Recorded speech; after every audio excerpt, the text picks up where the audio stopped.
Tá bem. Então, para dar um registro, né, oficial, esse é um encontro da residência pedagógica, em que o nosso objetivo desse encontro é discutir fundamentalmente aí os princípios e pressupostos que embasam a nossa construção curricular a partir de situação de estudo. Então, eu começo provocando com uma cita, né, que foi uma cita que eu extraí do próprio texto, assim como a gente recomendou que vocês também o fizessem, eu começo com a mesma dinâmica. Essa afirmativa, né, feita pelos autores aí da situação de estudo, é uma afirmativa bastante contundente, mas de algum modo ela nos remete a refletir muito, né? Então, eles, numa determinada altura do texto, né, a professora Lenir e o professor Maldaner, para quem não os conhece, eles foram os autores desse modo de produção curricular que a gente está denominando situação de estudo. E aí, no decorrer do texto, eles vêm trazendo uma série de afirmativas, né, tanto para fundamentar os pressupostos e princípios e situar isso lá no contexto da produção, ao mesmo tempo que eles vão fazendo isso, eles vão também nos provocando a pensar sobre o nosso currículo atual. Eu diria que, mesmo sendo de 2001, né, o texto é extremamente atual. Então, à medida que a gente for conversando, vocês vão sentir, né, o quanto que o currículo das escolas ainda merece uma atenção. E quando eu digo currículo das escolas, eu não estou me limitando ao currículo das escolas, mas ao currículo, né, produzido tanto no meio acadêmico por nós, né, nas licenciaturas, quanto das escolas, né. E aí essa afirmativa, então, é bastante forte, digamos assim. As pessoas não conseguem viver e pensar os fenômenos naturais e sociais com a racionalidade científica. Por que será? É quase uma afirmativa que tem uma resposta, né, imediata, digamos assim, na nossa fala, quando a gente vê que os estudantes estão com uma série de dificuldades, né? Mas eu começaria provocando vocês para essa fala, né? Afinal de contas, por que vocês imaginam, ou vocês concordam ou discordam com essa afirmativa? Por que os fenômenos, sejam eles das ciências naturais, química, física, biologia, sejam os fenômenos sociais a respeito da interpretação da sociedade, da democracia, dos universos explicados com as narrativas da racionalidade científica, por que tem tanta dificuldade de adentrar a cultura do senso comum? Quem arrisca uma primeira fala para a gente provocar uma conversa mais dialogada agora? Porque o ensino, ele é descontextualizado, né? Descontextualizado. Os conceitos, eles são numa ordem aí histórica, né? Trabalhados sem ser interpretados num contexto real, né? Numa situação real de vida. Daí eu penso que vem a dificuldade toda, né, de trazer esses conceitos científicos aí aprendidos, né, que deveriam ser aprendidos na escola para poder interpretar e entender, né, o que se passa na vida real. Sim. Isso que a Tati fala agora me lembra de um vídeo que eu compartilhei agora recentemente, inclusive no Face eu compartilhei, em que o nosso interlocutor muito atento nas redes sociais, que é o Cortella, certamente vocês já devem ter visto, né, o Cortella se manifestar sobre a função da escola, sobre a diferença entre ensino e educação, e o Cortella, num dos vídeos, ele coloca exatamente isso que a Tati está dizendo. O conhecimento da escola praticamente não tem uma serventia imediata para os estudantes, e isso não leva a uma retenção, né, também daquilo que se aprende. Ele até cita alguns exemplos, né? Ele pergunta quem é que lembra dos afluentes do Rio Amazonas? Quem é que lembra de todos os postulados ali do português, seja para acentuação, seja para a gramática como um todo, né? Ele cita adjunto adnominal, adjunto verbal. Então, ele vai questionando exatamente isso, né? Qual a funcionalidade daquilo que se aprende na escola? Eu acho que é uma questão, então, que eles colocam aqui no texto e que vem a nos fazer a refletir qual é o papel da escola hoje, né? Mesmo esse texto tendo passado aí, imagina, 20 anos. E certamente vocês identificam muito do que ele traz ali como princípios dos documentos oficiais, como já foi trazido ali os PCNs, né? E vem trazendo uma série de outras questões ali que a gente vê que a escola em 20 anos praticamente não mudou, e os documentos oficiais seguem fazendo um apelo, né, a essa contestação da racionalidade técnica em prol de uma racionalidade mais contextual, mais interrelacional, né? E a gente sabe o quanto ainda temos para fazer nesse sentido. Então, à medida que a gente vai lendo o texto, a gente vai percebendo, né, o quão difícil também é a gente fazer esse tipo de abordagem por uma série de questões. Eu vou pedir para que alguém traga um outro link que tenha associado aí para a gente ir dialogando, né? Aí depois, quando eu entrar nos princípios, para a gente seguir uma ordem, né? Eu acho que a gente pode ir recheando. Gostaria de algumas citas de vocês agora no começo, porque daí assim a gente também vai relacionando. Quem é o próximo que se habilita aí? Eu posso começar, se não for problema. Vai lá. Então, assim, ó, eu li o texto, aí é uma opinião, né? Que na maior parte do texto que eu li, eles colocam o professor como um culpado dentro da sala de aula. Já é pela minha fala aqui, o texto em si marca muito a presença do professor como o culpado de um sistema já falho. Então, a gente pode imaginar esse sistema como se fosse uma pirâmide, né? Nós, professores, estamos lá embaixo, e lá em cima vem alguma ordem que vai passando até chegar a gente, e só que essa ordem que vem lá de cima não é pessoas que estão dentro da sala de aula, não tem aquela contextualização toda para que a gente possa entrar num consenso. O que eu andei percebendo aqui, por exemplo, ali eu não sei se pode ler um pouquinho do que eu escolhi.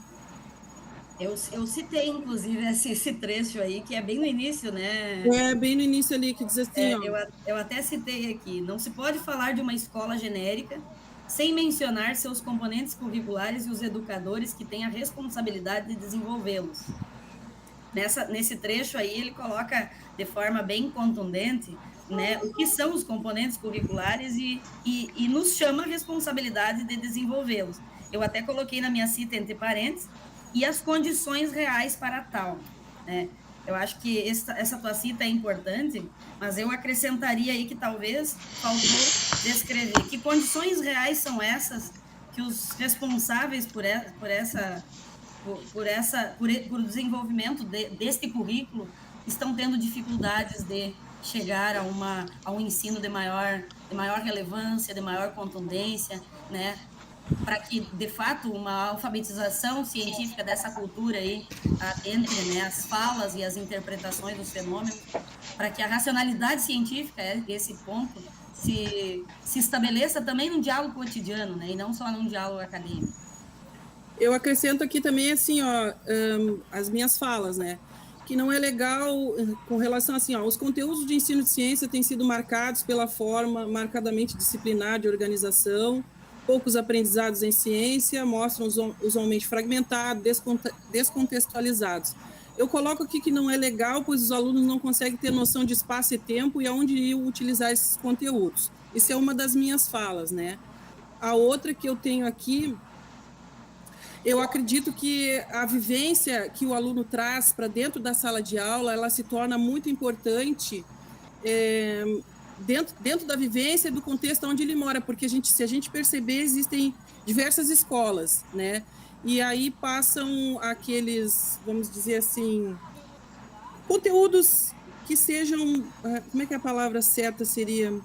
Metódico, né? A determinada escola funciona assim, a outra funciona de outro jeito, mas que no fim acaba dando a mesma situação e nunca para entender a vivência daquele aluno naquele local de escola A, local de escola B, para que possa ter uma aprendizagem mais, digamos, mais significativa de que aquele cotidiano dele tenha uma presença maior dentro da sala de aula.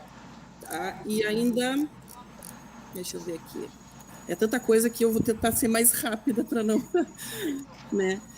Aqui eu escrevi assim, ó, mesmo que a escola funcionasse, na outra poderia ser que não, né? Pois os professores deveriam estar em muita sincronia para que funcionasse, o que no momento não acontece em escola algum. Cada professor tem seu ritmo. O que quer dizer aqui, ó? Que em relação a essa escola fragmentada, de modo não totalmente estanque, cada tema ficou concentrado, falando de espaço curricular, estava falando que, por exemplo, na 7ª série tem que ser tal conteúdo, na 8ª série outro conteúdo, e que isso poderia se tornar interligado. Eu acredito que até poderia, se os professores tivessem essa sincronia. O aluno sai dessa escola, não gostei dessa, quer ir para outra, então tem aquela sequência. Não, ele vai entrar num outro mundo. Então, eu entendo essa parte do desfragmentado também, onde existe a relação do conteúdo. Calma que eu já estou terminando. Fica à vontade. E aqui, por exemplo, ele citou Vygotsky, né? Na minha observação, eu acredito que o processo de aprendizagem é um processo externo, que é como ele fala, tem que vir de fora, né? E que começa essa aprendizagem antes do processo escolar, que vem já lá desde pequenininho, né? E entra na escola. Por isso que eu acho que a vivência tem que vir, vamos dizer assim, o professor tentar trazer essa vivência do aluno de fora para dentro da escola, o que é bem complicado de falar. E fala numa frase aqui, numa palavra que eu achei recriação cultural. Eu não concordei muito com essa palavra, né? Porque como a minha opinião é de que o aluno tem que vir, o professor teria esse papel de tentar observar o que o aluno traz para dentro de sala de aula, que tudo é uma aprendizagem, né? Eu não concordei com essa palavra aqui de recriação cultural, já que a gente, né, que a minha opinião é de que deveria aproveitar o que vem de fora. E ainda por último, assim, ó, será que tudo é tão ruim? Será que a gente não consegue absorver nada do que está acontecendo agora? Se é tudo 100% ruim, então eu acho, na minha opinião, que existem coisas boas e a gente, o que está ruim, tentar melhorar, mas não colocar de forma tão, como é que eu posso dizer, que não está tão, tu lendo o texto todo, que nada está bom, na minha opinião, né? Então eu acredito que algumas coisas ainda eu acho que está valendo. Não vou falar mais. Não vou conseguir falar tudo em pouquinho tempo.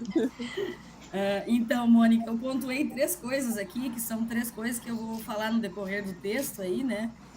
Eu acho que só vou fazer uma observação nesses 3 pontos aí que tu falaste, porque a Mônica, ela é vamos dizer, uma representante legal da escola, né? Então, ela está num lugar, ela tem direito a vez e voz, mais do que, digamos assim, do que qualquer pesquisador que esteja trazendo os pressupostos. Mas, porém, Mônica, todavia, contudo, a gente traz aqui alguns motivos para esses 3 pontos pelos quais tu destaca. Por exemplo, um deles, a questão dos conteúdos seriados, né? A gente sabe que essa questão dos conteúdos por série, ela tem uma implicação epistemológica por detrás disso. A gente até vai trazer isso. Porque como a ciência ela foi construída, e ela foi construída historicamente, e os princípios de validação dessa ciência segue a rota vamos dizer assim, da própria história de evolução da ciência, né? O ensino tem feito exatamente esse movimento.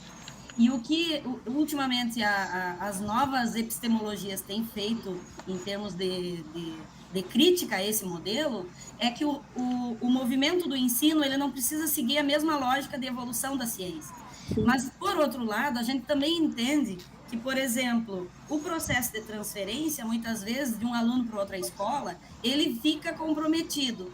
Mas eu já li artigos a esse respeito, em que alguns pesquisadores fazem, inclusive, uma análise disso e vê que o número de alunos que se transfere de uma escola para outra é muito pequeno, e esse argumento acaba não sendo tão preponderante se a escola faz um movimento, vamos dizer, de aprendizagem bem consistente, né? Porque o aluno que vai mudar, por exemplo, ele mora no Cassino, aí os pais vão morar na cidade e transferem ele lá para o Loreia. Então, a 7ª série desenvolve aqui no Cassino uma abordagem, chega lá vai desenvolver outra.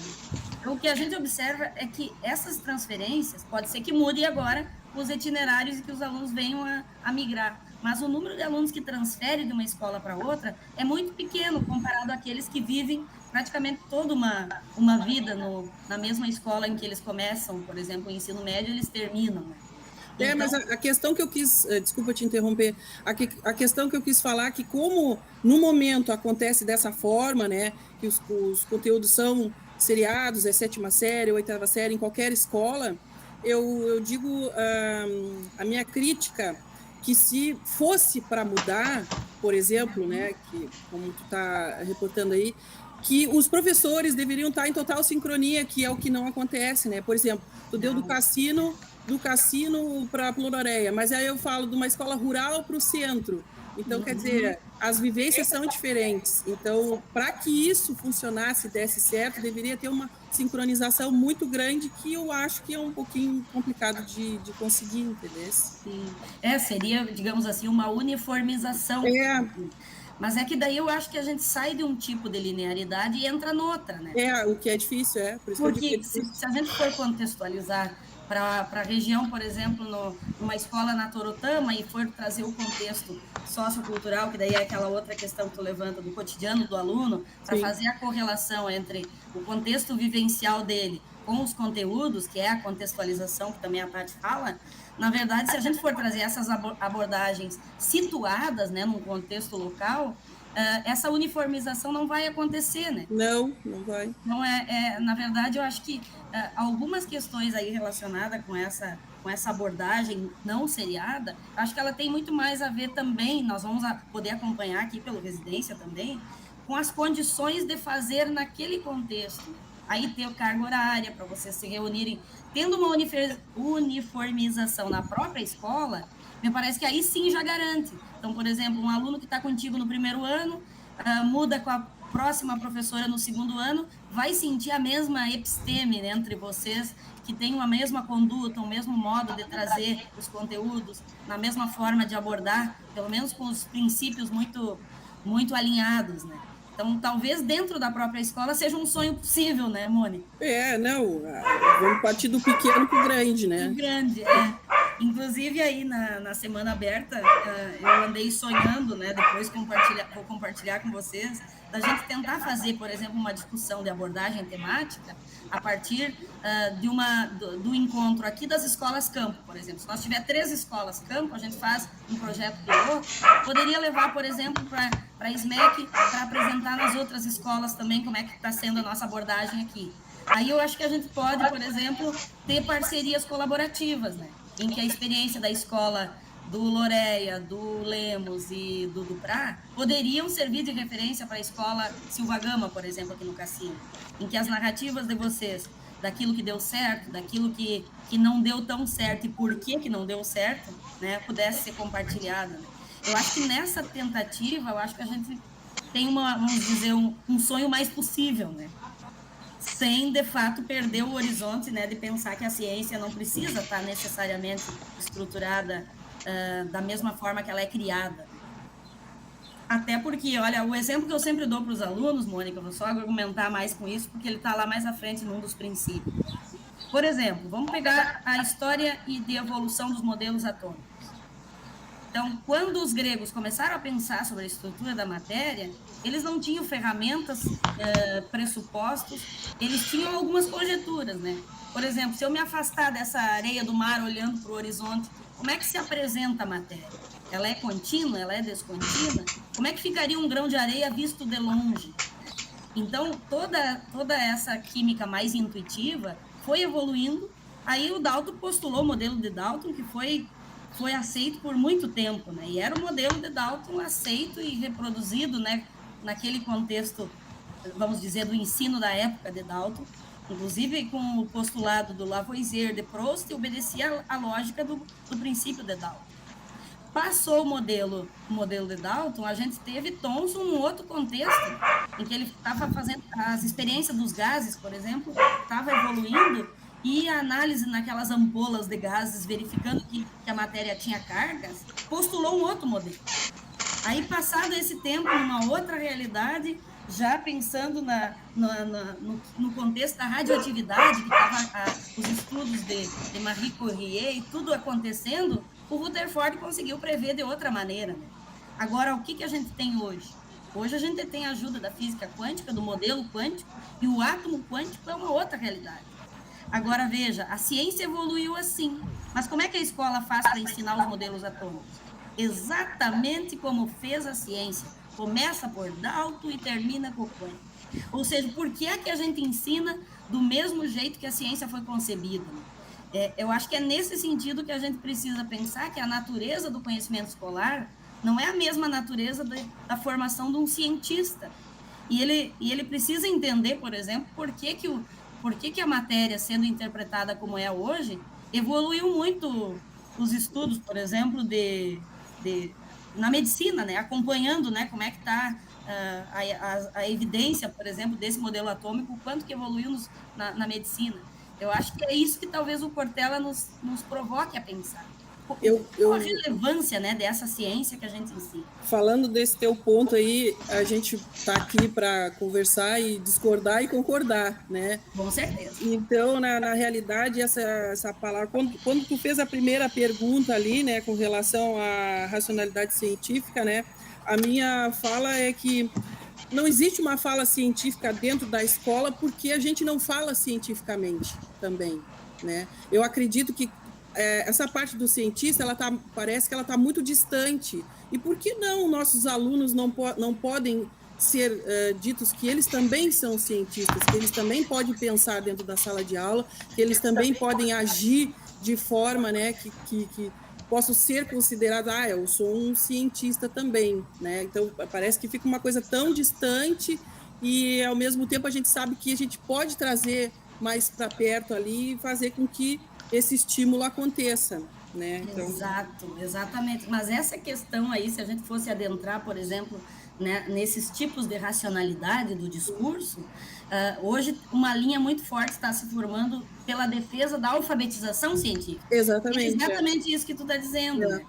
Então, o que a gente percebe é que a alfabetização científica é, na verdade, um retorno, digamos assim, talvez a gente tenha se perdido um pouco nessa relativização do conhecimento científico, porque é um retorno da gente pensar pelas narrativas da ciência.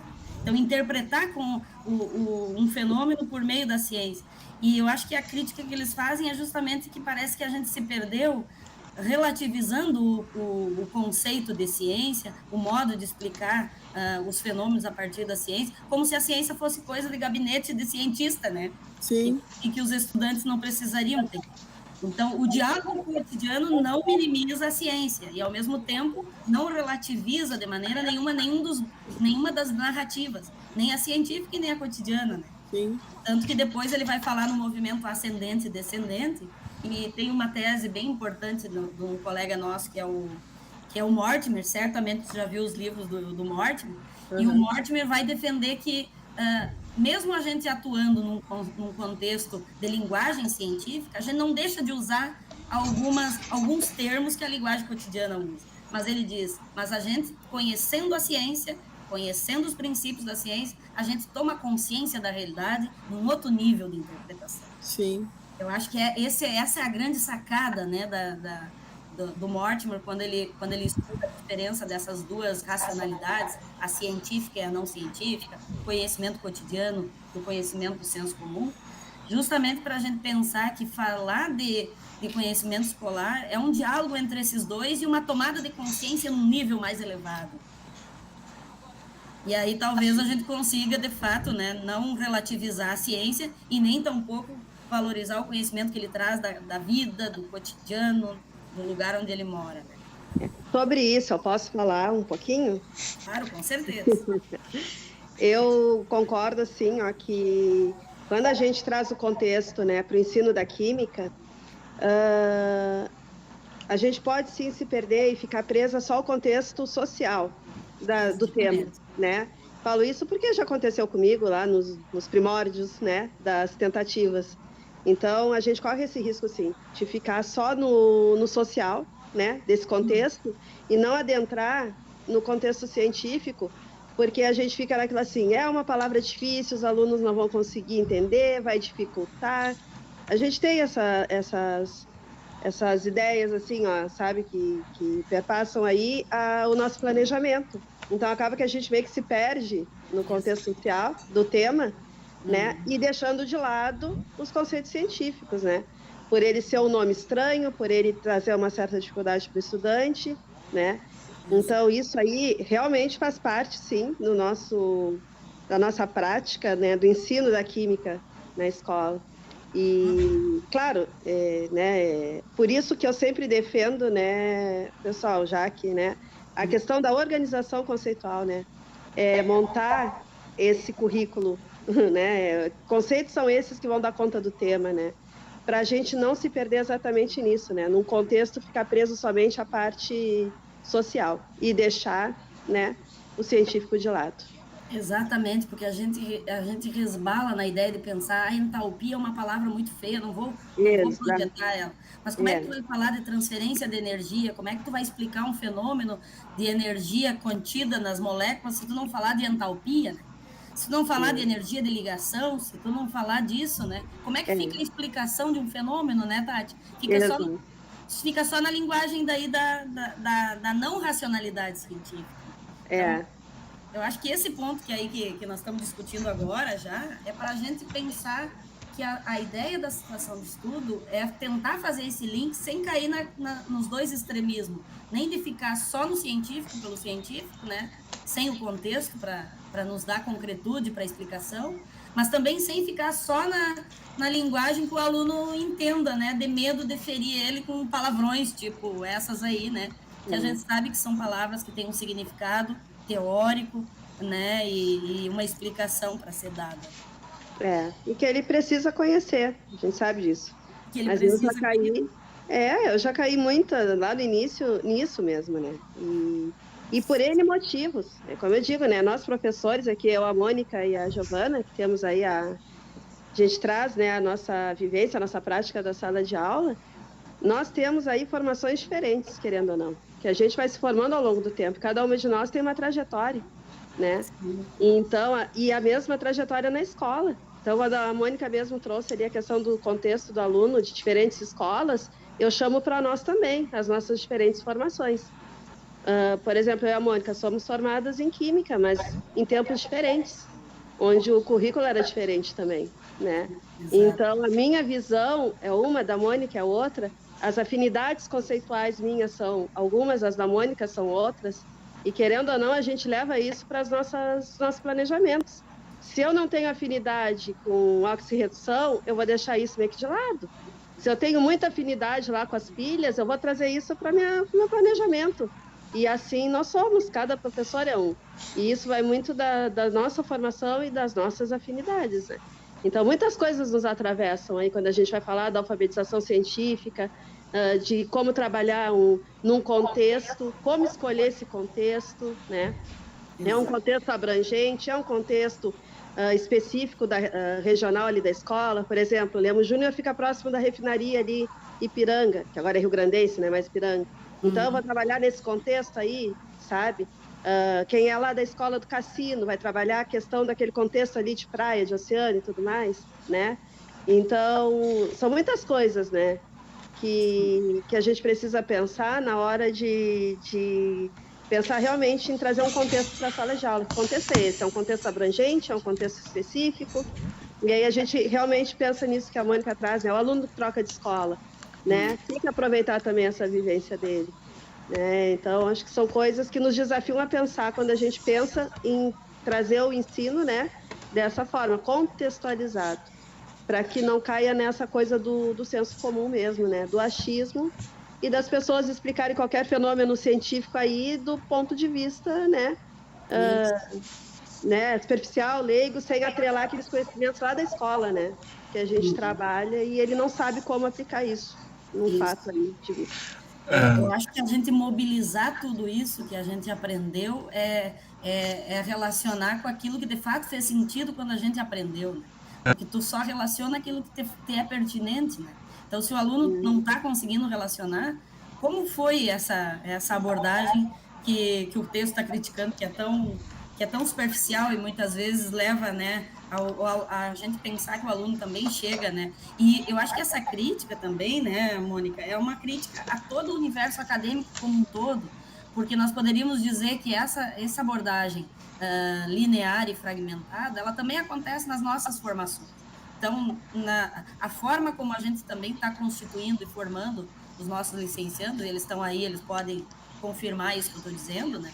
Ela também nos remete a pensar que também está linear e fragmentada pelas áreas do conhecimento.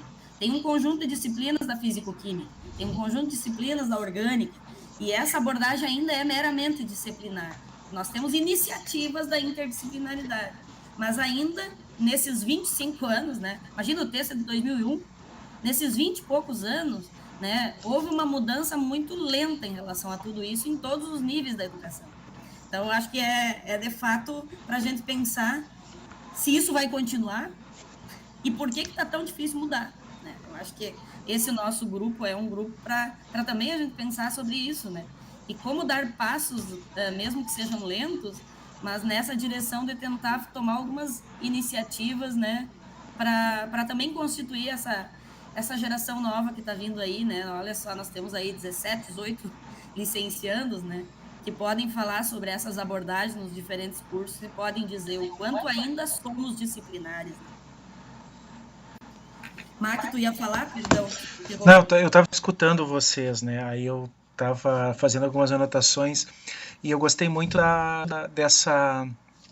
dessa colocação, porque afinal de contas, quando a gente fala, quando a Tati falou a respeito ali dessa ideia assim de o que a gente vai falar para o nosso aluno, já pegando o que a Mônica tinha comentado a respeito como o aluno seria, como é que o aluno ia ter essa transferência se por acaso ele tivesse que se mudar de escola, coisa assim, né?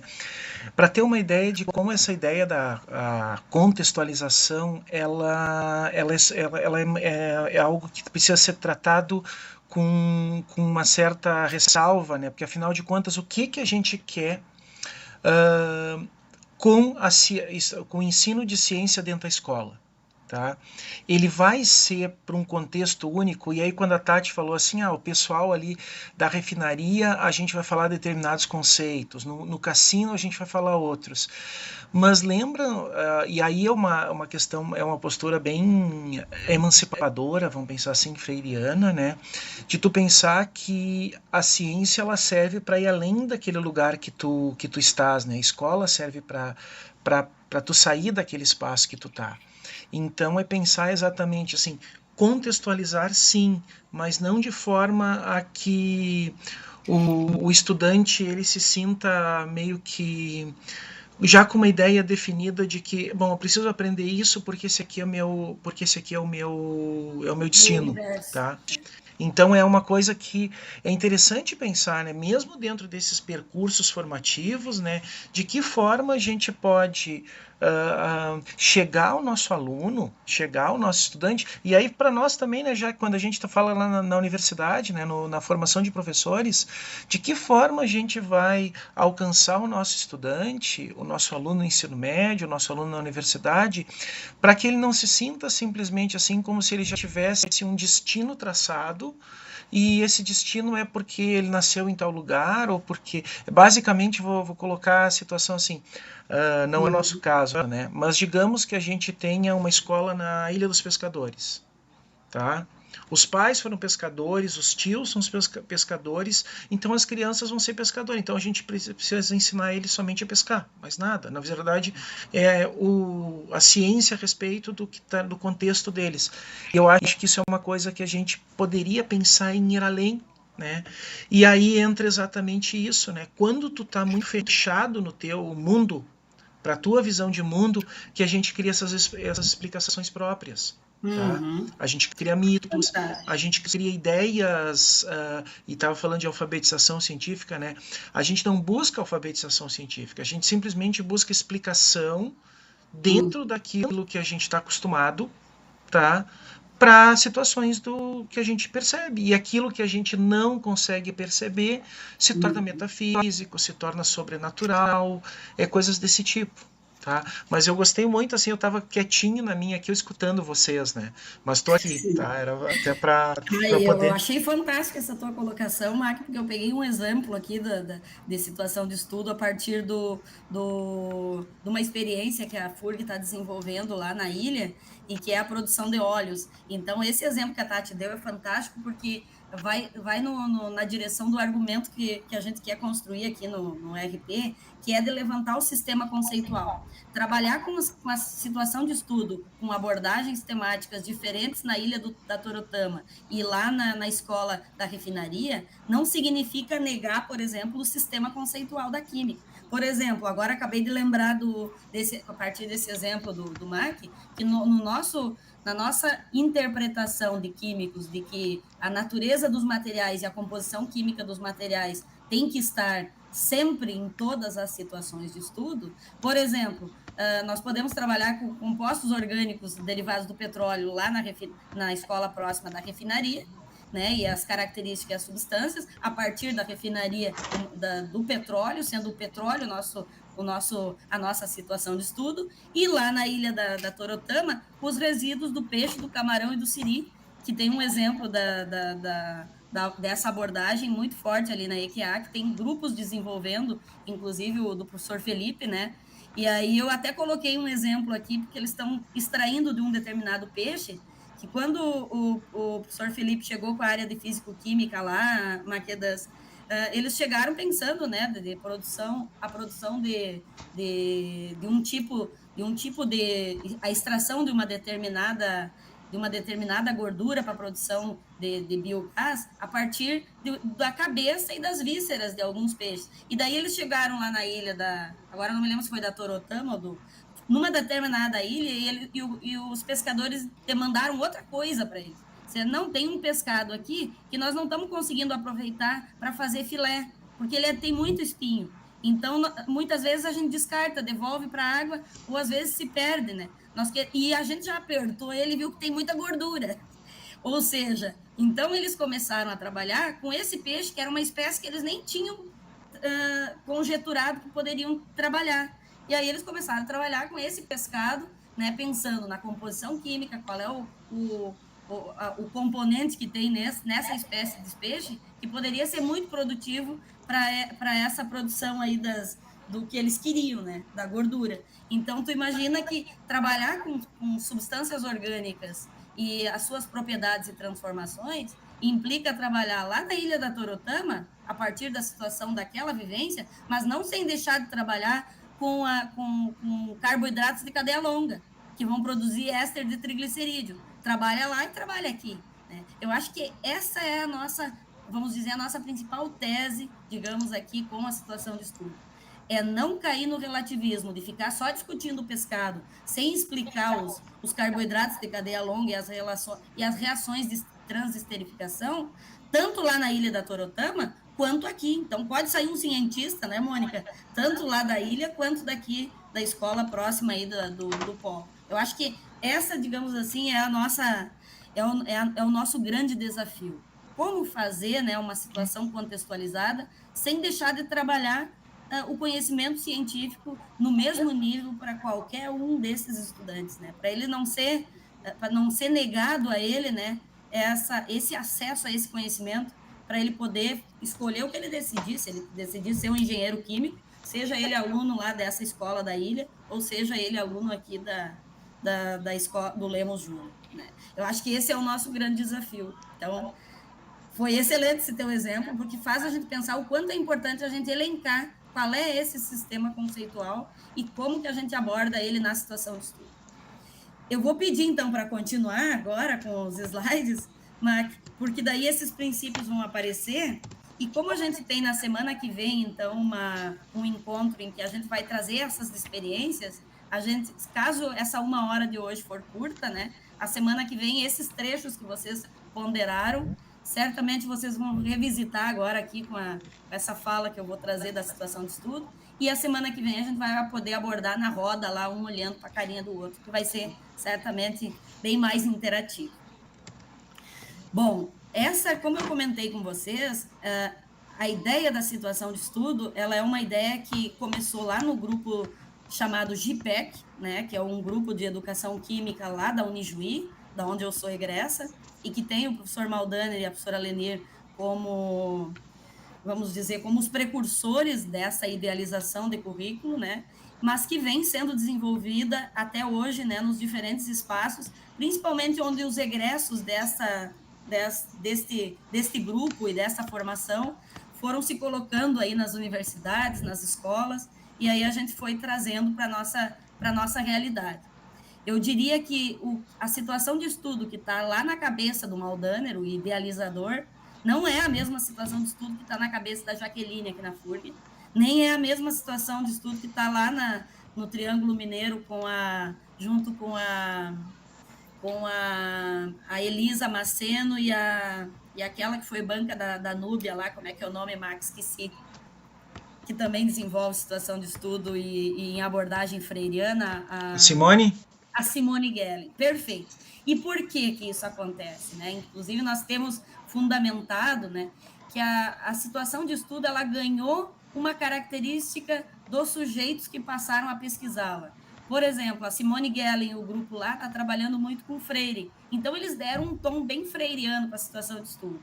Né? Aqui, nós, na FURG, temos trabalhado também com uma perspectiva CTS, mas nós já temos um certo acompanhamento, né, da situação de estudo, e aí aqui tem 2 livros que a gente vai distribuir para vocês também a partir da semana que vem, que são 2 livros que contam, nesse primeiro marronzinho aí, contam um pouquinho da história da situação de estudo nas diferentes universidades que ela foi ganhando terreno, e tem esse azulzinho que conta e apresenta 3 situações de estudo que nós fizemos aí com a mediação da professora Tati na Escola Loreia. Então, tem aí uma situação de estudo do primeiro ano, que foi com a temática televisão, tem uma situação de estudo no 2º ano, que é alimentação, e tem uma no 3º, que é sobre recursos energéticos. A gente publicou com o edital do CNPq, com o edital universal, e a gente já conseguiu acompanhar o desenvolvimento da sua produção, as dificuldades que a gente teve para produzir, porque nem tudo é flores, né, Tati? E a gente relata aí em todas essas abordagens aí, principalmente o olhar que a gente atribuiu aqui na FURG e com as condições que a gente teve para fazer aqui. Então, o que a gente vai falar aqui é um pouquinho a partir do nosso olhar já da FURG, né? Mas que a gente vem desenvolvendo com o enfoque, tentando trazer um pouquinho do enfoque CTS, para quem ainda não se apropriou dessa abordagem. Ela é uma abordagem, digamos, um tanto quanto recente, se comparada com a abordagem freiriana, mas que ela traz aí uma perspectiva de discutir principalmente a alfabetização científica e o letramento junto com essa abordagem temática, para não acontecer esse esvaziamento de ficar só no contexto. Então, o que a gente colocaria, o que é uma situação de estudo, né? Dizendo de forma agora bem sucinta, e depois a gente vai discutir. Ela é uma abordagem temática, como qualquer outra abordagem temática que os documentos oficiais propagaram aí depois de 96, depois da LDB. Ela parte de um tema, né? Assim como Freire trata de tema gerador, aqui a gente trata de situação de estudo. Assim como o CTS trata de questões sociocientíficas, nós aqui tratamos de situação de estudo. Então, ela é uma abordagem que parte de um tema, de uma escolha de um tema, né? Tentando trazer ele para o contexto, como nós já falamos, mas a gente quer dizer que, muitas vezes, ela é interpretada como um projeto, mas nós aqui queremos entender que ela não é um projeto, porque os projetos, eles andam paralelos à produção das aulas, dificilmente ele segue toda a produção de aulas na lógica do projeto. Então, um projeto ele é um trabalho interdisciplinar, coletivo e contextualizado, mas aqui a gente quer dizer que a situação de estudo é a produção das aulas em si. Então, é mais do que simplesmente ter um projeto que aconteça envolvendo todas as áreas, toda a escola e etc. Né? Como, por exemplo, um projeto de sabão, ou como, por exemplo, um projeto da horta escolar. Né? O projeto pode vir a ser uma situação de estudo, mas a situação de estudo, ela visa desenvolver as aulas num determinado período. Por exemplo, nós, elegendo a situação de estudo para um bimestre, nós vamos produzir as aulas para um bimestre. Se a escola tem trimestre, nós podemos desenvolver a situação de estudo para um trimestre. Se vocês estão trabalhando com EJA e preferem uma abordagem semestral, porque a EJA é semestral, dá para trazer uma situação de estudo semestral. Mas o intuito dela é produzir as aulas em si, né? É desenvolver esses conteúdos curriculares, esse sistema conceitual aí. E aí, claro que a gente poderia dizer e perguntar, né, qual é que é vamos dizer, o teor principal ou o lugar principal dos conteúdos e dos conceitos nessa situação de estudo. Ele é a ferramenta para analisar a situação de estudo. E não ele, por si só, vir a ser contado ou vir a ser recriado culturalmente, né, como a Mônica colocou da questão da recriação cultural, né? Ele, por si só, do jeito que ele aconteceu, porque a ciência ela é de natureza descontextualizada. Pela ciência já ser uma generalização, ela não está presa ao contexto. Ela contém princípios postulados, mas que não tem o contexto ali, porque ela já deu o salto de generalização. O que a situação de estudo vai buscar fazer é devolver ela para o contexto para explicar. Então, o lugar dos conteúdos, o lugar dos conceitos, o lugar dos postulados e das teorias é para servir, estar a serviço do tema e do problema, e não o contrário, né? E isso dá uma certa guinada epistemológica no nosso modo de conceber a lista dos conteúdos. Então, esse, vamos dizer, é o principal postulado epistemológico que organiza uma situação de estudo. Então, a gente vai colocar alguns princípios, né? Dentre eles, os epistemológicos e, principalmente, os psicológicos, que está no slide seguinte. Aí, né? Vocês me interrompam em momento que vocês queiram, tá, turma? Porque como nós estamos aqui com um tempo curto até a hora do jogo, eu vou seguir aqui na linearidade dessa explicação e depois a gente abre para discussão e segue na semana que vem. Então, o que seria a característica principal da situação de estudo? O ideal seria montar ela na área de conhecimento.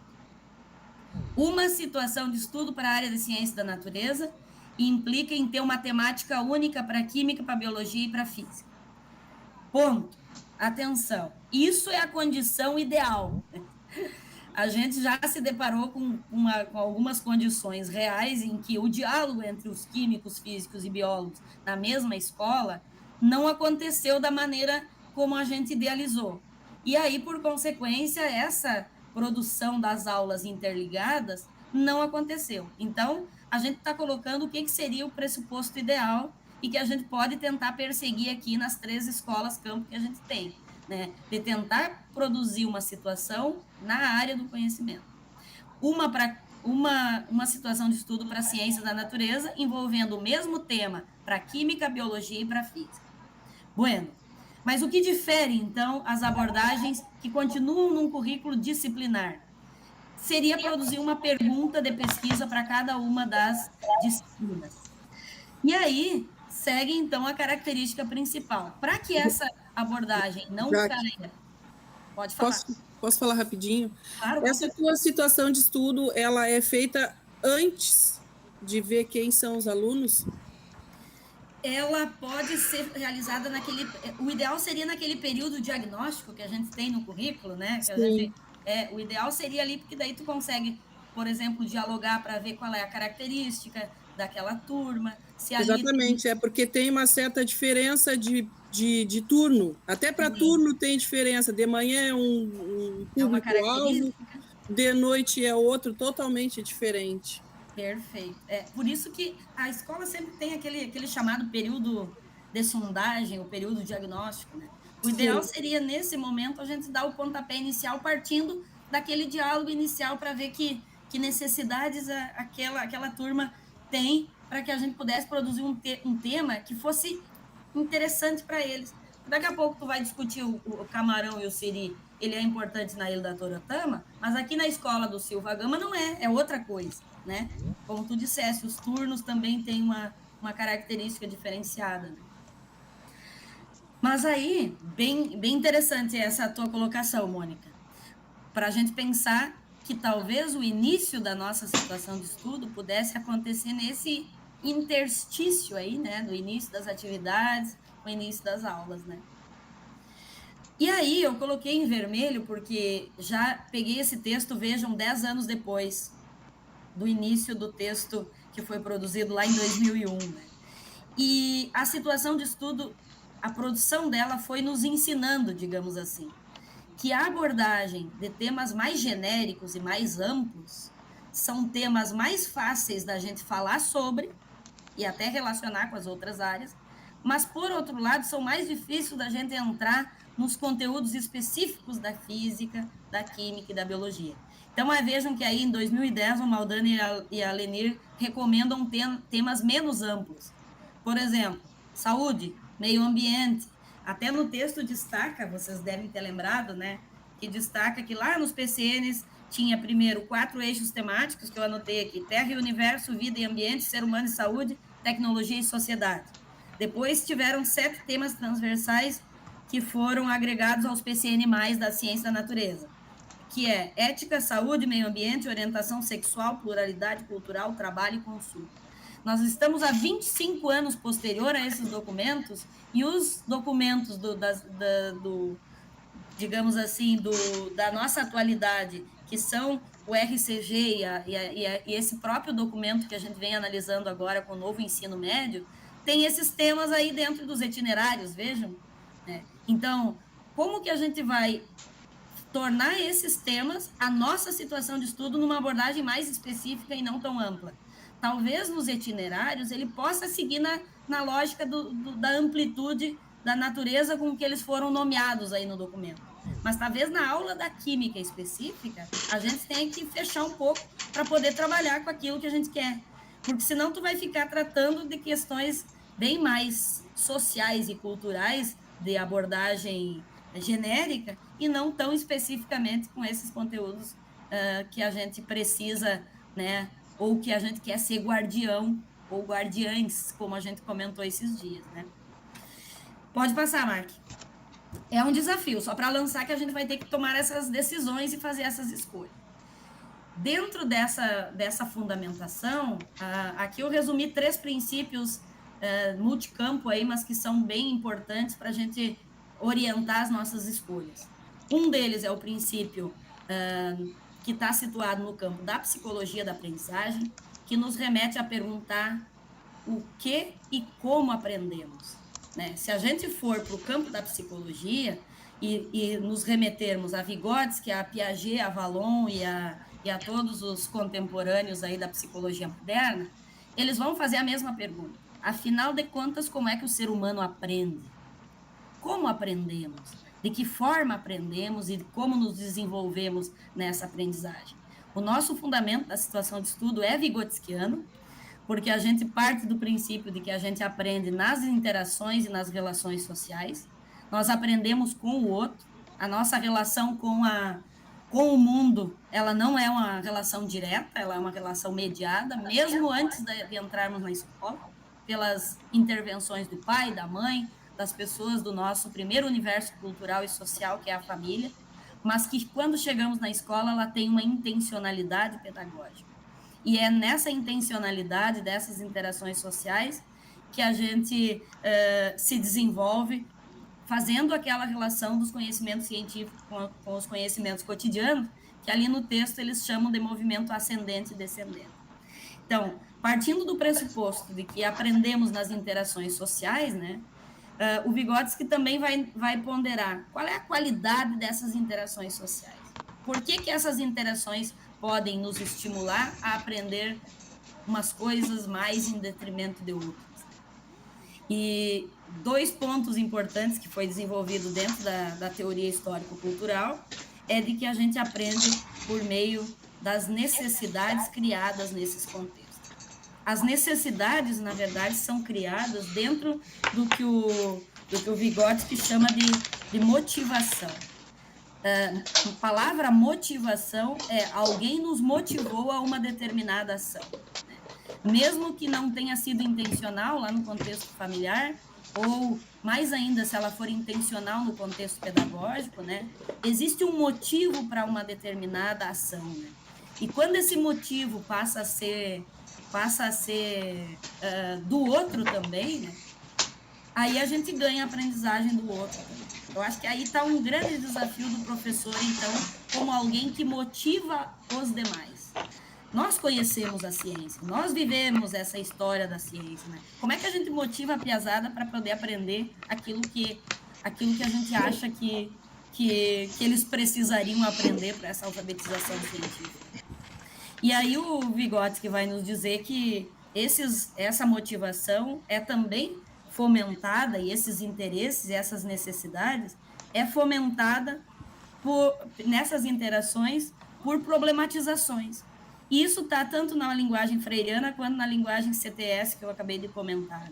Então, como é que a gente cria essas necessidades? Como é que a gente pode fomentar para um determinado estudo? Posso falar? Aí, pode. Então, Jaqueline, a gente pensa dessa forma, como a gente vai instigar, vou partir do pequeno, numa sala de aula de 40 alunos, né? Não vou nem falar das outras turmas, de uma só. Como que a gente vai instigar 40 alunos da mesma forma? Então, até estava fazendo um trabalho agora essa semana do Henry Gardner, não sei se vocês já ouviram falar das inteligências múltiplas, né? Então, do Gardner, ele diz que, então, cada um, dependendo do assunto que tu vai entrar, né, cada um vai ter a sua própria motivação, né?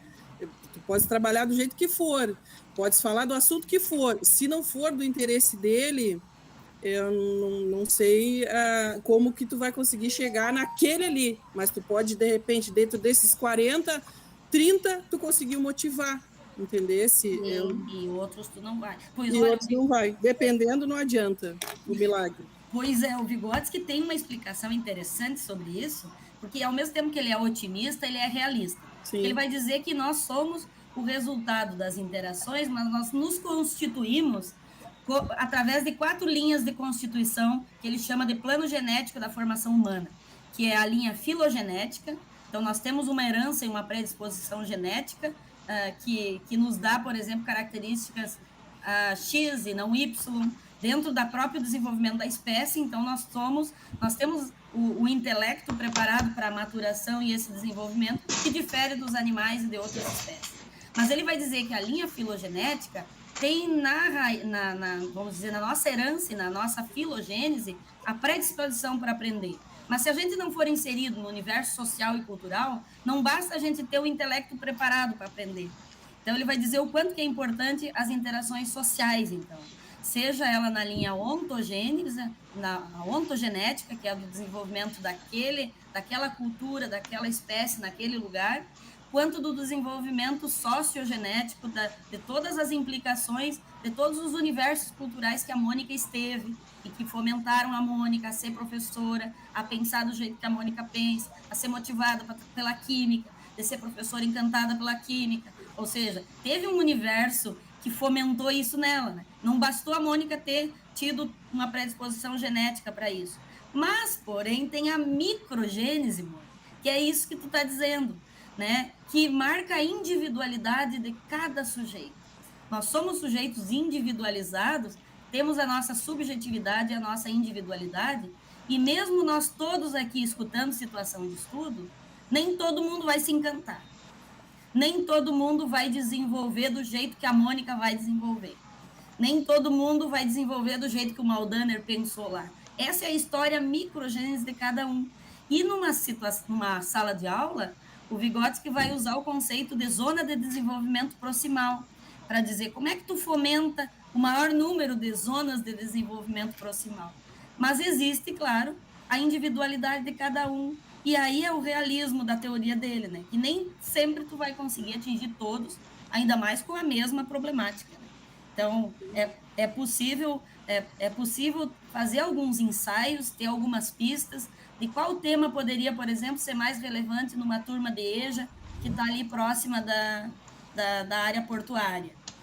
Agora, a certeza e o quanto que isso ia impactar, talvez numa outra turma fosse impactar melhor do que nessa.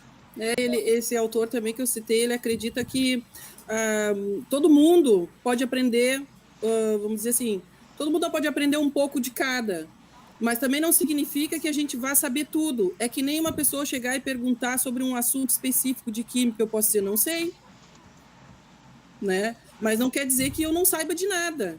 E as pessoas às vezes taxam e rotulam, por exemplo, chegam num professor, mas ele não sabe aquilo ali, então ele é burro, né? Então isso que ele está querendo dizer que não quer dizer que o professor não saiba, ele não precisa saber de tudo para poder passar o conhecimento, digamos assim, né?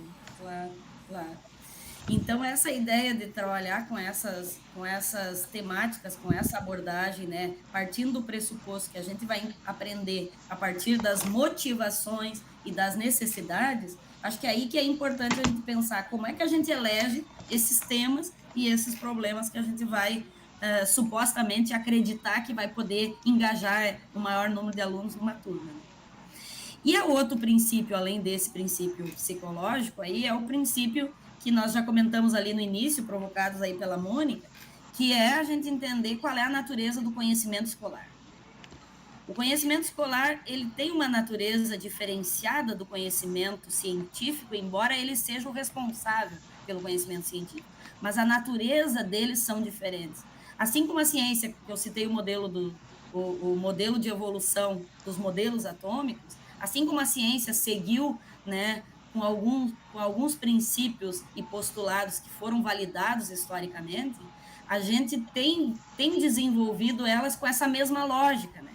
E o que as abordagens temáticas vêm tentando desconstruir de alguma forma é que essa lógica seja a mesma. Ela não precisa ser a mesma lógica da evolução e validação da ciência. Não significa que a gente não vai abordar os princípios do modelo atômico de Dalton e o modelo atômico atual, mas que a gente não precisa trabalhar na ordem com que a ciência veio a ser legitimada, né? Como se a gente tivesse que pegar essa ciência que está pronta e, digamos assim, e está validada, que a gente fosse dividir ela em pedaços e dar para os estudantes de modo seriado. No primeiro ano eu dou esse pedaço, no segundo esse, no terceiro esse.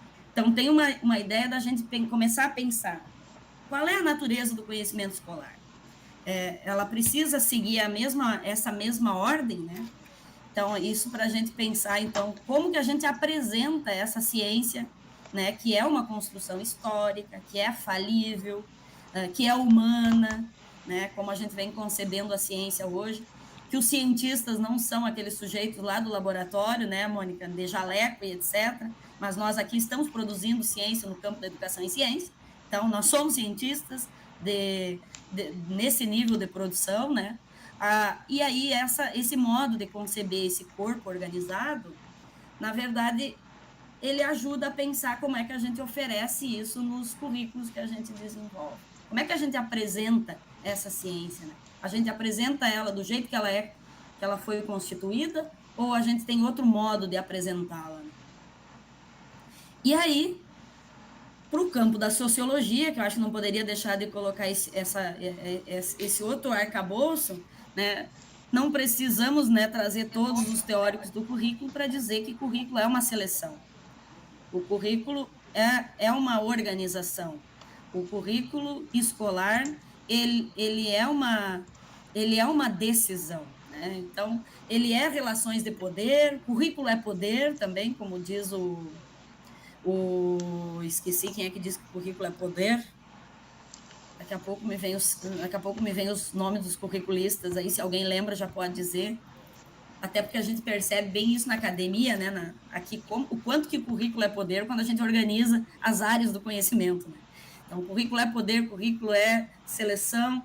O Tomás Tadeu da Silva também traz, principalmente, como é que a gente elege esse currículo que vai ser colocado nos nossos planos de ensino. Com que critérios a gente escolhe o que vai para dentro da sala de aula. A gente é um produtor de currículo, né?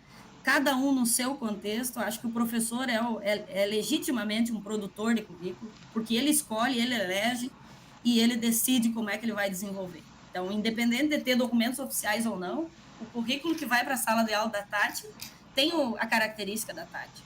O currículo que a Mônica produz e desenvolve tem a característica dela, porque ela escolheu, ela selecionou e ela veio a desenvolver. Então, pensando nesses três pilares, né, digamos, das teorias, a gente pensa que esses conceitos poderiam entrar, então, dentro de uma situação de estudo, principalmente com esse horizonte teórico aí, pensando como é que o aluno aprende e que conhecimento é esse que a gente vai veicular.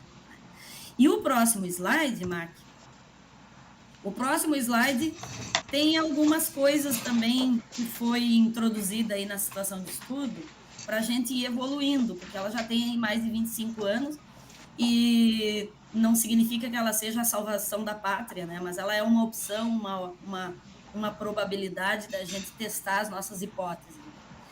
E uma das que a gente vem colocando nos nossos textos é que a temática que a gente for escolher para ciências tem que ser rica conceitualmente. Então, o tema, nós já vimos que se ele for mais amplo, ele tem facilidade de dialogar com a área das ciências humanas. Mas, por outro lado, ele tem dificuldade de relacionar os conceitos da química e da física. Mas, se a gente escolher um tema mais vamos dizer, mais contextualizado com o nosso corpo de conhecimento sistematizado, historicamente, mais chance a gente tem de desenvolver, então, desenvolver os alunos sem priorizar isso aí que o Mark levantou lá no começo, né? De pensar, de ficar só no contexto. Então, quando o rico é conceitualmente, os conceitos são inseridos para explicar o mundo real, para produzir narrativas, para produzir interpretações, argumentos, que nada mais são isso do que habilidades. Né? A habilidade é saber colocar em marcha, saber aplicar aquilo que a gente aprende. Né? Se a gente aprende e não sabe onde vai usar, né, é sinal de que aquilo está só no campo teórico, ele não foi para o campo da prática. E aí, contemplar uma ou mais situações, problemas. Então, essa é a primeira etapa da situação de estudo. Então, ela tem o princípio de a gente buscar o interesse dos estudantes por esse problema e que os conceitos vão vir a resolver esse problema. E aí, aqui nós poderíamos trazer também o próprio Morin, né, com a ideia de que do pensamento complexo, ele vai dizer que o real é complexo. E se a gente quiser interpretar o real, a gente tem que ir para a complexidade. Né? E interpretar o real é partir do todo para as partes. Aqui a gente também poderia dizer, então nós vamos começar com os materiais e não com o átomo. Isso não significa que a gente não vai para o átomo para entender os materiais. E tanto o Vygotsky quanto o Morin usam o mesmo exemplo, que é a explicação da água não está nas propriedades do hidrogênio e do oxigênio separadamente, mas é nas interações pontes de hidrogênio que a gente tem a característica da água. Então, é no todo que a gente encontra as características que a gente quer interpretar, né?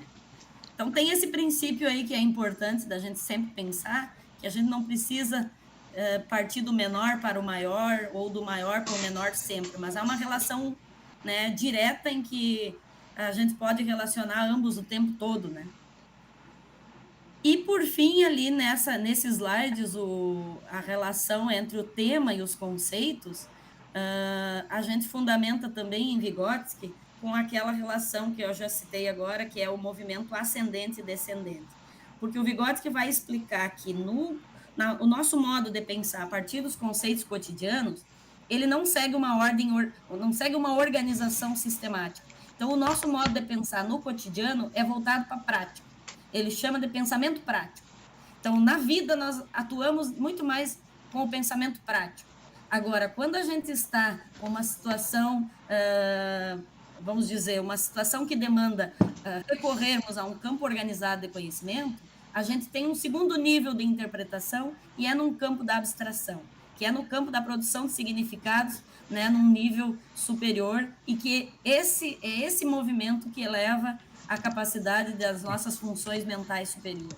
Então, quando a gente trata do movimento ascendente e descendente, significa a gente parte do cotidiano, mas a gente volta ao cotidiano depois que o conceito apareceu, e faz esse movimento em linha de mão dupla. Isso, na prática da situação de estudo, também é um desafio, porque às vezes, numa determinada aula, a gente fica mais levantando ideias, numa outra aula a gente fundamenta. Então, não precisa estar necessariamente na mesma aula, sempre na mesma direção, nessa via de mão dupla. Né? Talvez numa determinada aula, tu está explicando a ligação química para explicar por que aquele óleo lá daquele peixe é mais fácil de extrair se for acrescentado determinado solvente e não outro. Então, mesmo que eu tenha o foco de entender o óleo do peixe lá da ilha, né, eu preciso recorrer às ligações químicas e ver como é que eu consigo extrair esse componente oleaginoso aí, se eu tiver um solvente X ou Y, hidrossolúvel ou lipossolúvel. Né? E aí, no outro slide, eu vou ir só até um pouquinho mais, depois na semana que vem a gente vai seguir, né? Aqui nós também acompanhamos a situação de estudo e a gente viu que fazer um problema para cada um dos componentes ajuda a fazer essa relação entre a temática geral e os conteúdos específicos, mas que o bom é ter um conceito no problema. Se a gente tiver aqui elegendo problemáticas, por exemplo, vocês vão me ver fazer essa pergunta. Qual é o conceito-chave da física que está introduzido na problemática da física? Qual é o conceito-chave da química que está no problema da química? Ter um conceito é mais fácil para a gente não cair no relativismo. Então, a gente vai tentar fazer alguns movimentos de produzir problemas na semana que vem, na outra, mas a gente vai tentar ficar vigilante para produzir problemas cujo problema contém um conceito ou principalmente um conceito de maior generalidade. Eu vou falar de conceito de maior generalidade a semana que vem, para não cansar vocês com esses arcabouços teóricos, porque se a gente falar, por exemplo, de matéria ou de substância, ele é um conceito que chama outros conceitos. É isso que a gente vai chamar de conceito, de sistema conceitual. Né? Que outros conceitos eu preciso para entender substância? Né? Que outros conceitos eu preciso para entender eletromagnetismo? É um sistema conceitual de maior generalidade que a própria substância.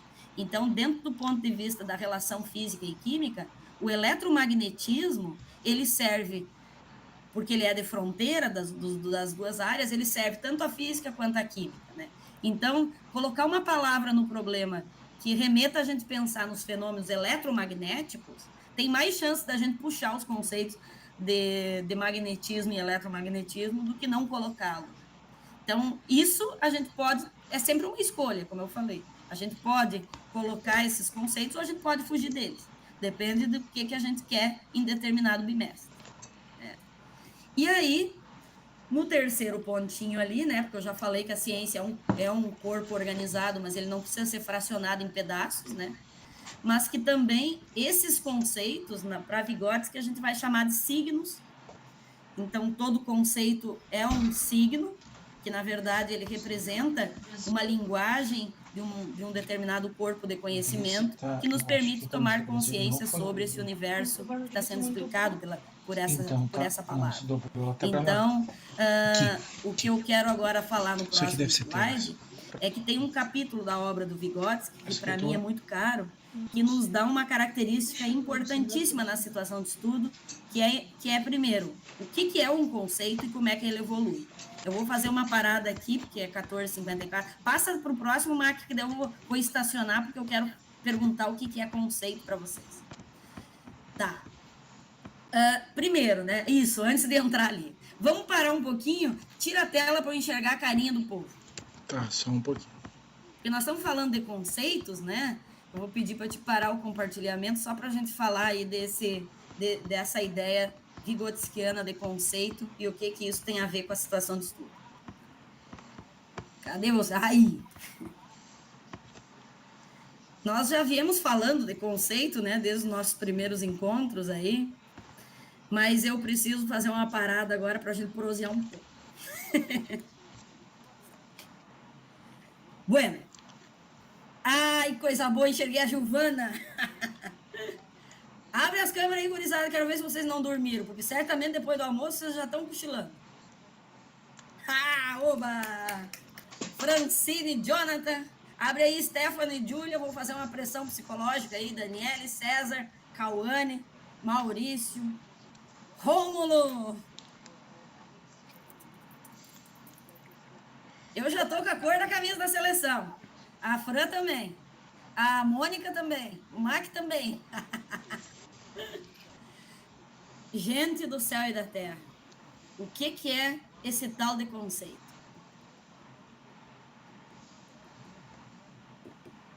Bruna, Cauane, César, Marília, Rô, estão acordados.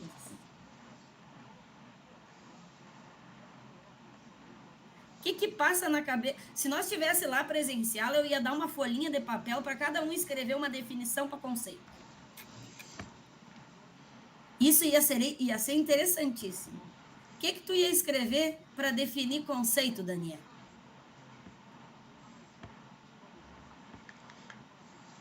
Nem ideia. E tu, Claudinha? Olha, professora, esse é o maior desafio, eu acho, assim, também no meu TCC, porque isso aqui é super relacionado com o que eu vou trabalhar no meu TCC, né? Ali a parte teórica. Então, esse artigo também, várias coisas que eu coloquei no meu TCC, eu encontrei no artigo, né? Mas ainda fica esse grande desafio, assim, de entender esse conceito, essa atribuição de significados às palavras, né? Do Vygotsky, que eu tenho muita dificuldade de conseguir compreender isso, né? Mas eu anotei algumas coisas do artigo proposto. Então, basicamente, o conceito, tipo, que eu tentei, assim, então me corrija se eu estiver errado, prof. Basicamente, nas experiências do sujeito, nas interações sociais, ele vai construindo os conceitos, no sentido de ele vai pegando as palavras e vai atribuindo significados a elas, que para ele fazem sentido, né? Então, são nas interações sociais onde são produzidos os sentidos e os significados. E aí que os conceitos entram. No caso, eu também anotei aqui que na forma tradicional, assim, né, que o artigo critica, que a gente tenta passar conceitos nas aulas de ciência. Então, eu tento passar o conceito de átomo, passar o conceito de molécula, passar o conceito de matéria, mas que, na verdade, não existe isso de passar o conceito. O conceito de átomo que eu, Cláudia, tenho foi construído ao longo do tempo nas minhas aulas de ciência, depois nas minhas aulas de química, no ensino médio, depois durante toda a faculdade foi construído. E a gente até brinca, às vezes, que se agora chegarem e me perguntarem o que é íon, define íon. Eu vou ficar assim, opa, peraí, qual que é a definição de íon? Escreve aí a definição de íon, agora. Eu vou ficar assim, sabe? Porque eu sei o que é, mas assim, e botar nas palavras, né? Botar no papel. Então, como que eu quero que o meu estudante, o meu aluno, coloque ali na prova, escreva o conceito de íon? Se eu, quando chegam assim, me perguntam, de supetão, na parada do ônibus, Cláudia, define íon. Eu já vou ficar assim, como que eu quero que ele defina, né? Então, ela não tem essa não existe essa coisa de transferência de significados, pelo menos foi isso que eu entendi do artigo. Não existe a transferência de significados, mas sim a produção de significados e sentidos a partir das interações sociais, né? Perfeito, é isso que nós estamos fazendo aqui. Vamos negociar significados para conceito de conceito, né? Como é que a gente conceitua conceito? Né? Sim. Como é que a gente define conceito, né? Nós estamos negociando significados para essa palavra, né? Fantástico isso que a Claudinha colocou. E veja o quanto que é difícil definir palavras. Porque vocês poderiam começar, né, me dar exemplos de conceitos. Né? Poderíamos fazer agora esse exercício, porque o Vygotsky vai dizer que o primeiro estágio, quando a gente pede para o aluno se apropriar de um conceito, ele vai dar o exemplo dele. Né? E aí ele vai dar características daquele conceito, mas a definição é o último estágio da apropriação daquela palavra. E aí a gente cai na asneira de achar que definiu uma vez, o sujeito sabe o que é íon. Né? Definiu uma vez substância, a gente acha que ele sabe o que é substância. E como disse a Cláudia, a gente tem perguntado às vezes para os estudantes ali, o que é matéria? Né? Defina material. Defina substância. A definição é o estágio mais...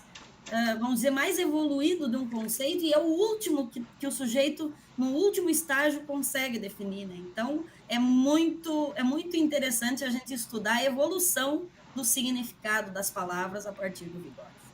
Porque ele vai nos dizer exatamente que todo conceito é uma palavra. Inclusive o vovó. Vovó é um conceito cotidiano, mas é um conceito. Aí ele vai trabalhar o que são, né? O que são conceitos cotidianos, o que são conceitos científicos. Agora, se a gente for pensar, então, que toda palavra é um conceito, vamos começar como o Vygotsky nos provoca. Quais os exemplos de conceitos que a gente tem de física? Ou quais são os exemplos de conceitos de química que a gente tem aí na nossa lembrança? Porque aquilo que está na nossa lembrança é porque foi internalizado. Senão ele está só ainda, ó, meio. Fala, Mark. Eu ia ainda provocar mais. Pode provocar. Quando a gente fala em conceito, principalmente nas nossas áreas, né, que são áreas científicas no apreço da palavra, no conceito da palavra, a gente tem muita preocupação pela definição correta. O conceito, então, está muito associado com a definição correta de alguma coisa. Então, quando a Cláudia está falando ali, como é que eu vou explicar, como é que eu vou responder o que é íon, e afinal de contas eu estudei isso, ou seja, a pessoa vai confiar na minha definição. Quando eu ia provocar dizendo assim, até que ponto essa definição, essa concepção que por trás do conceito, ela é única e ela é imutável. E a gente tem, tanto na química quanto na física, tanto é que a gente vai pensar assim, ó, quando nós começamos a estudar ciências, né, possivelmente ali finalzinho do ensino médio, onde nós somos apresentados para química e física, nós somos apresentados para algumas definições, e essas definições já são tomadas, já são definidas como conceitos. E o quanto esses conceitos permanecem na nossa construção, da nossa percepção científica, ao longo da nossa formação como professores, ao longo da nossa formação como químicos e físicos, tá? E quanto isso é imutável. Tá? Então, existe tinha também essa provocação, e aí quando a Cláudia está falando, eu estava pensando exatamente nisso, né? Porque a gente tem uma preocupação de dar a definição correta, e essa confusão entre conceito e definição. Tá? Porque o conceito, na verdade, como a Jaque comentou, ele é o ponto final da relação. A definição é o último estágio, exato. Então a gente tem realmente assim, a gente tem ideias-chave, nem vou usar a palavra conceito para não confundir, né? Mas a gente tem ideias-chave dentro da nossa área de referência. E basicamente tem ideias-chave que são ideias globais, tá? Eu sempre comento com os alunos, quando eu dou aula tanto de física 1 quanto até a física 3, tá? Que ali vai mecânica, termodinâmica e eletromagnetismo, que o conceito mais comum possível na natureza é o de energia. E é o conceito mais comum por quê? Porque não importa quem trabalhe com a área científica pura ou aplicada, engenheiros, por exemplo, o conceito de engenharia é único, a definição de engenharia, de energia é única. E a gente trabalha basicamente com algumas aplicações diferentes, mas isso é algo que sai da área da física, sai da área da química para ser algo que é uma definição, um conceito amplo e global. Tá? E a gente tratar de formas diferentes. Então, sim, voltando para nossas construções iniciais ali, né? Também a questão de definir, e aí eu vou pegar esse exemplo que eu dei, definir energia ou conceituar energia, depende muito do local onde que nós nos constituímos. Tá? E aí não é questão de ser contextualizado, mas sim da nossa experiência anterior para entender exatamente o que é energia. Vamos assim, para nós, engenharia nuclear é uma coisa que está num outro patamar, vocês não concordam? Engenharia nuclear, energia nuclear, está no outro patamar, não é do nosso dia a dia, não é algo que está próximo de nós.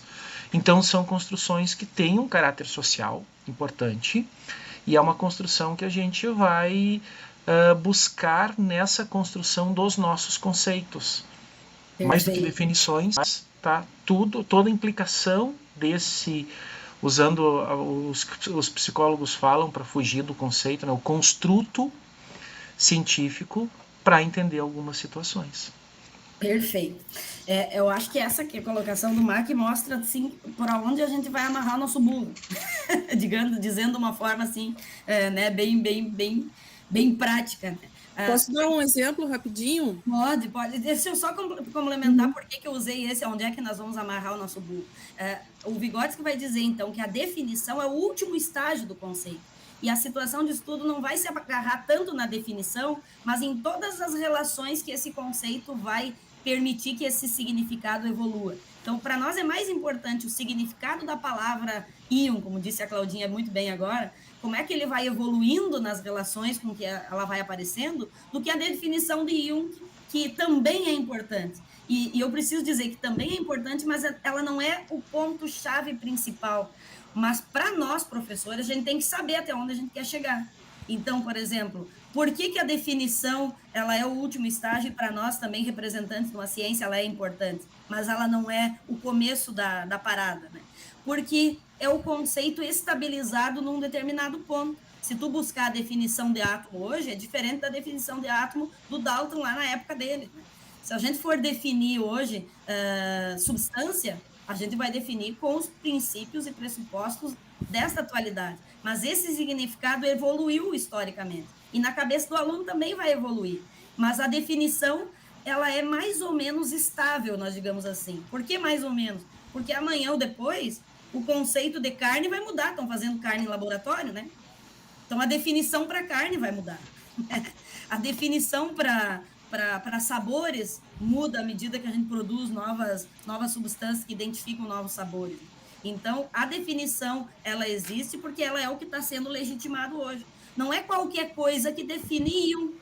Tá certo, a Claudinha? Não dá para escrever qualquer coisa para íon, né? Agora, a gente sabendo que a gente quer chegar até na definição de que íon é um átomo carregado positivamente ou negativamente, a gente tem que colocar onde é que o íon vai aparecer para o aluno produzir significado.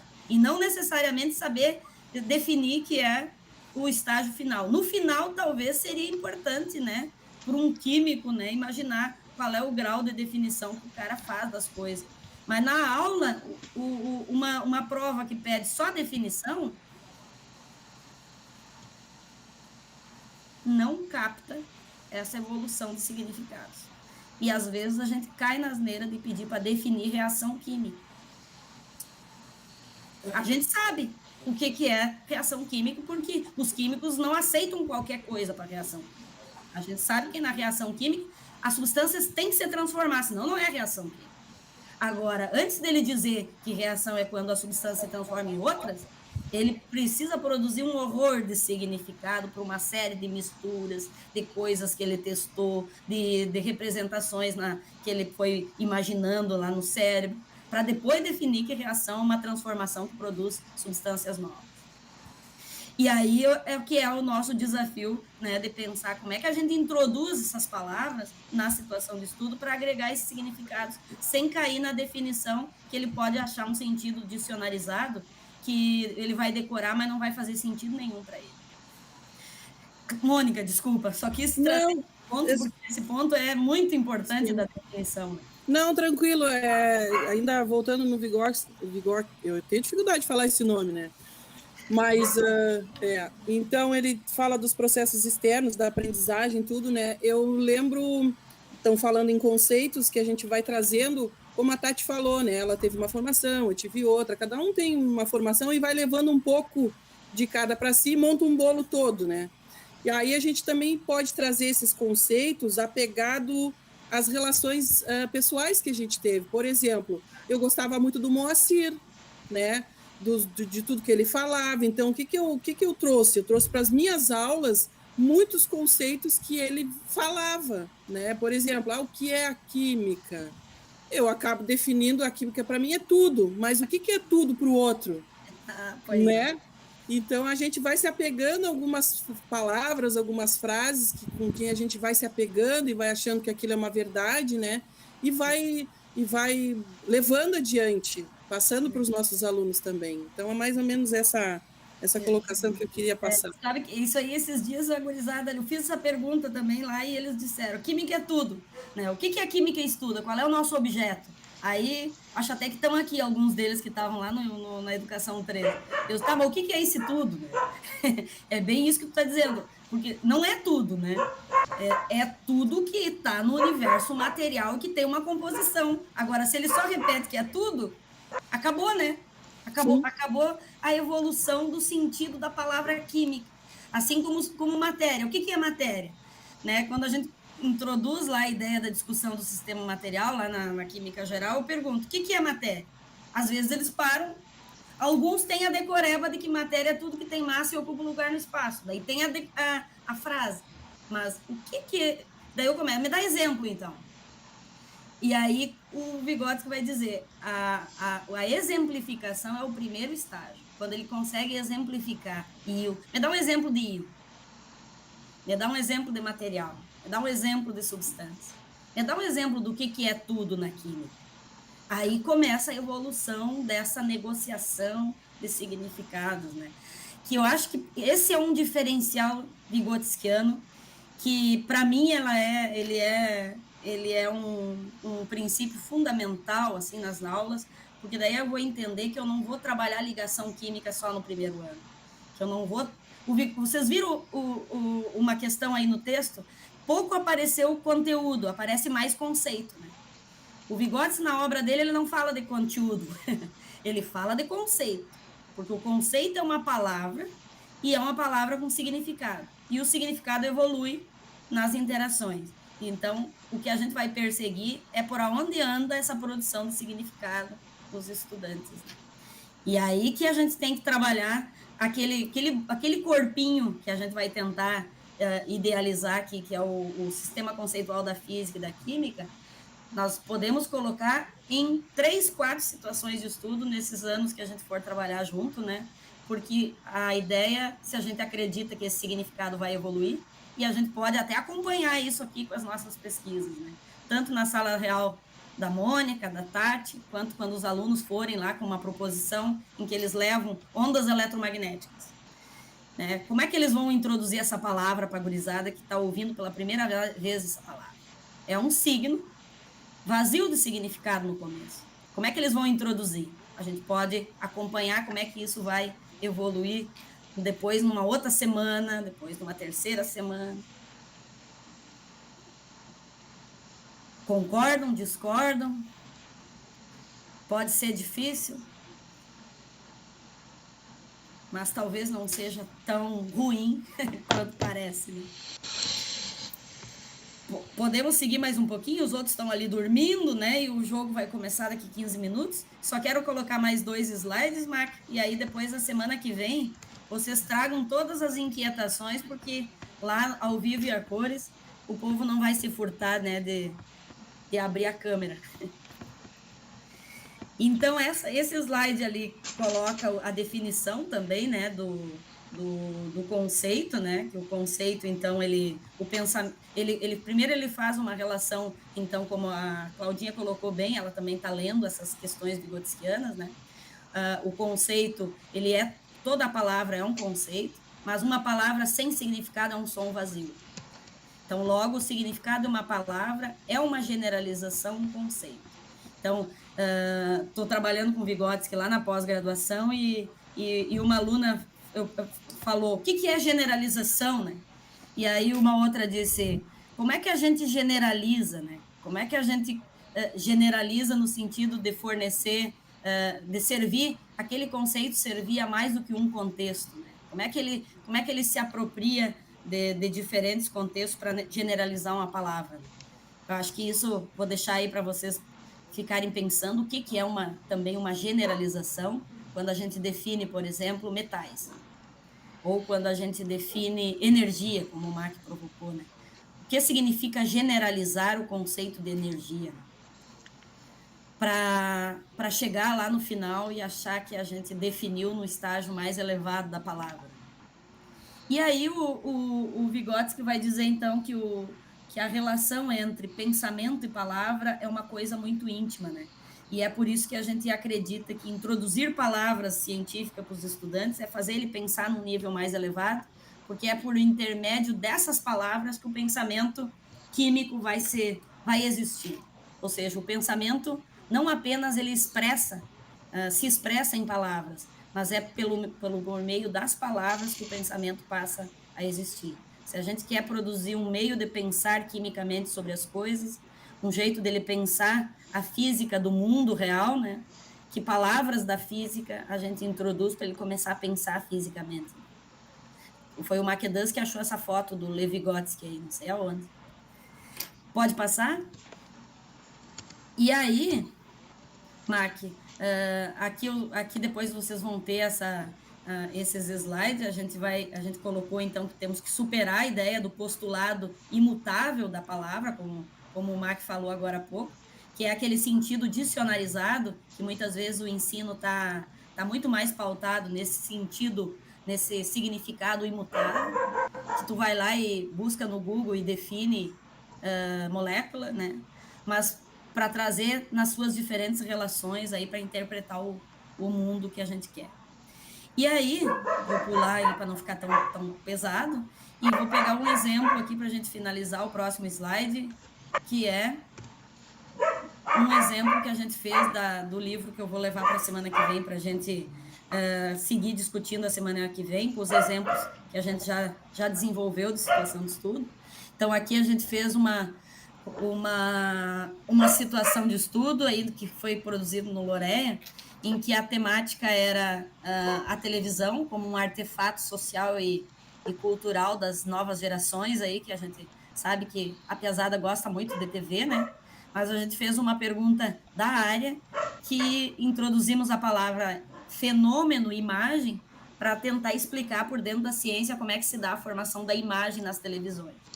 E aí, dentro de uma perspectiva CTS, que é relacionada, né, com todos os arcabouços da ciência, da tecnologia e da sociedade, a gente tratou da televisão como um artefato mais popular de informação e comunicação, no sentido de como é que a gente se relaciona com esse artefato para tentar interpretar o mundo, né? Afinal, a televisão ela é um veículo popular de informação e comunicação, e aí a gente coloca essa pergunta num sentido interárea, porque ela poderia estabelecer relações com o campo das ciências humanas, a sociologia, com a história, com a geografia, com outros campos, né? Mas que a gente não deixou de fazer, então, uma pergunta para cada uma das áreas da química, da física e da biologia.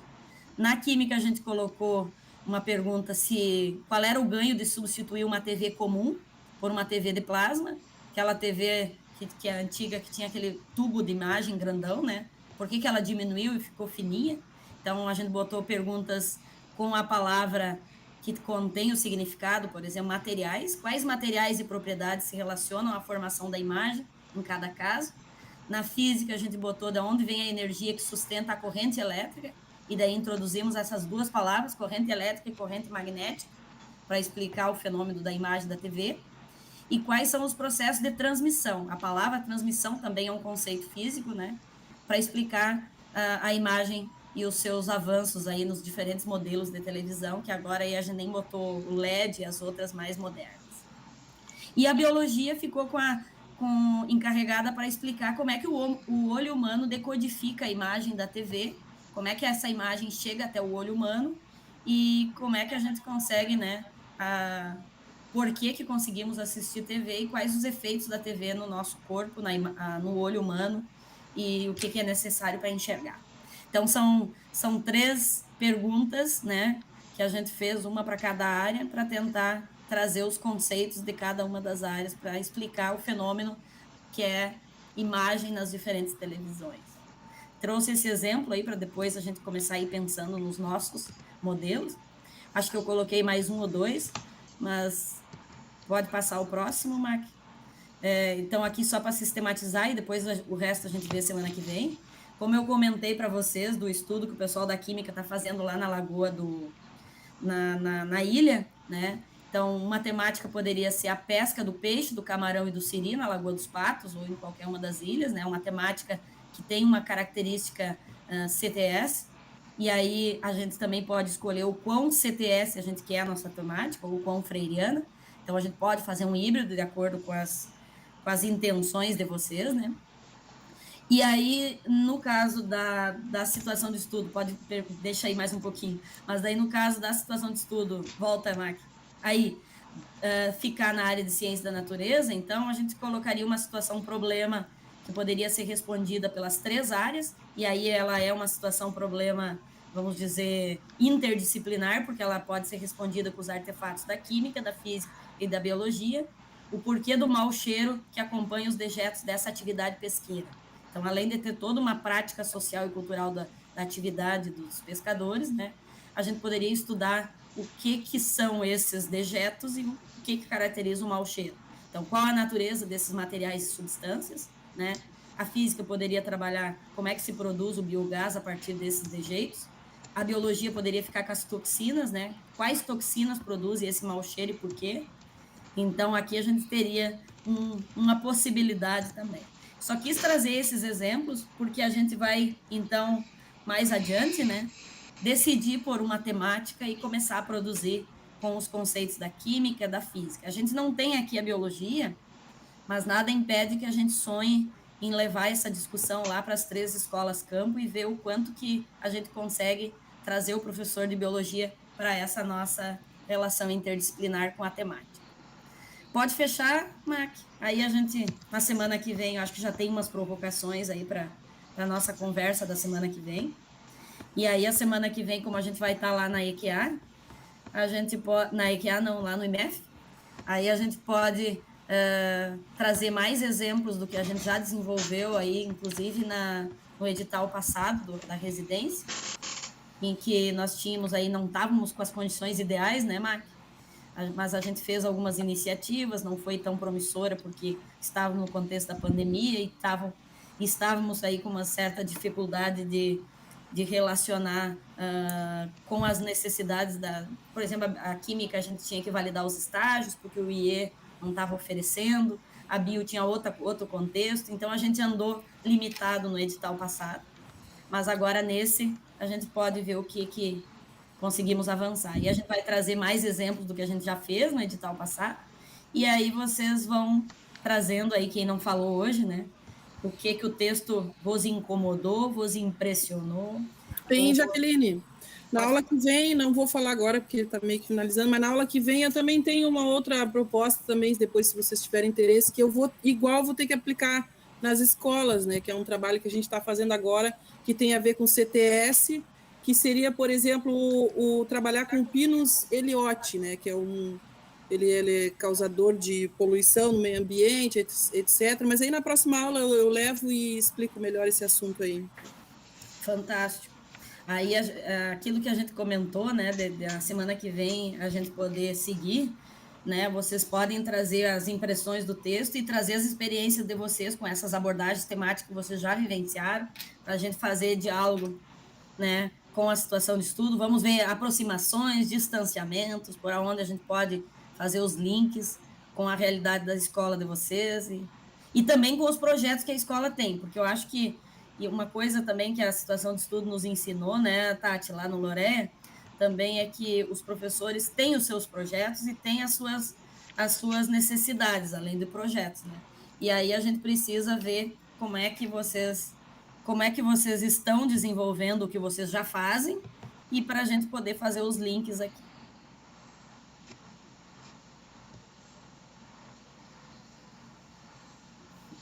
Mac. Tá bem, gente. Podemos deixar tudo para a semana que vem agora? Isso. Eu tô... acho que agora a gente já tá... Todo mundo já tá mais preocupado que daqui a pouco começa o jogo. Mas assim, semana que vem a gente segue a discussão, né? Aprofunda um pouquinho mais.